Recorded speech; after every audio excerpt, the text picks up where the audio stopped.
Assalamualaikum warahmatullahi wabarakatuh. Waalaikumsalam warahmatullahi wabarakatuh. Di antara kekuasaan Allah ialah menciptakan Adam tanpa bapak dan ibu, menciptakan Hawa dan tanpa ibu, dan menciptakan Isa tanpa bapak, serta menciptakan manusia yang lain dari bapak dan ibu. Ketika Allah Ta'ala hendak menciptakan Nabi Isa alaihissalam, Dia mengutus malaikat Jibril dalam bentuk manusia kepada Maryam. Pada waktu itu Maryam sedang menyendiri di suatu tempat di sebelah timur rumahnya. Tak kala melihat Jibril, ia pun memohon perlindungan kepada Allah supaya Jibril menjauhi darinya. Jibril menjawab bahwa ia adalah utusan Allah yang datang kepadanya untuk mengaruhinya seorang anak lelaki yang akan menjadi nabi. Sesungguhnya aku adalah utusan Tuhanmu untuk mengaruniamu seorang anak yang suci, kata Jibril. Maryam menjawab, bagaimana aku bisa mempunyai anak sedang manusia tidak pernah menyentuhku dan bukanlah aku seorang yang berbuat keji. Jibril menjawab, ini adalah suatu perkara yang remeh bagi Tuhanmu. Dia adalah menghendaki itu agar menjadi tanda bagi manusia atasnya, dan ia telah memutuskan untuk menjadikannya, dan itu pasti terjadi. Akhirnya Maria pun hamil. Hingga tiba waktu bersalin, ia pun mendatangi sebuah pohon kurma dan melahirkan di bawahnya. Kemudian ia pergi membawa bayi Isa kepada kaumnya. Maka mereka menyangka bahwa bayi itu adalah hasil hubungan gelap. Orang-orang ingin menghukum Maryam dengan merajamnya. Maka Maryam pun memberi isyarat kepada mereka untuk bertanya kepada bayinya.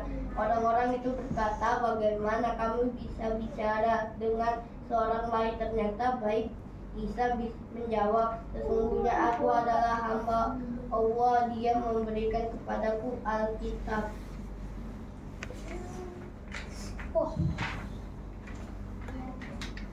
Menjadikan aku sebagai nabi dan memberkati aku dimanapun aku berada, serta berwasiat kepadaku agar aku mengerjakan sholat, mengeluarkan zakat selama hidup, berbakti kepada ibuku, dan tidak menjadikan aku sebagai orang-orang sombong yang segara. Dan selamatlah atasku pada hari aku dilahirkan dan hari ketika aku mati, serta hari aku dibangkitkan dalam keadaan hidup. Setelah itu barulah orang-orang menyadari kesucian Maryam.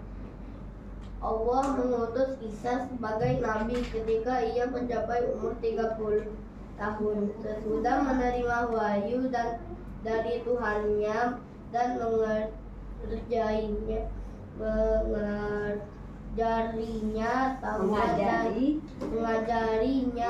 Taurat dan Injil. Allah SWT berfirman, dan Allah mengajarinya Alkitab, ilmu pengetahuan, dan Taurat serta Injil, dan mengangkitnya sebagai rasul kepada Bani Israel. Mulailah Isa menyampaikan ajarannya sebagai rasul, mengajak mereka untuk pengikutnya dan berusaha mengembalikan bangsa Yahudi dari penyelewengan, mencegah mereka dari kesesatan, menerangkan kepada mereka apa-apa yang mereka persoalan berupa perbuatan halal dan haram, serta menghalalkan bagi mereka sebagian yang telah diharamkan atas mereka.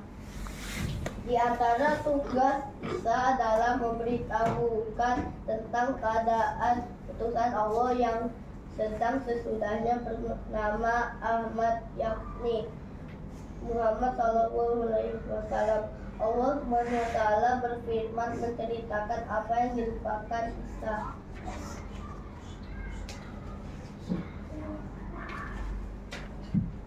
Boleh sampai situ aja, Zain?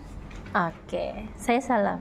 Wassalamualaikum warahmatullahi wabarakatuh. Waalaikumsalam.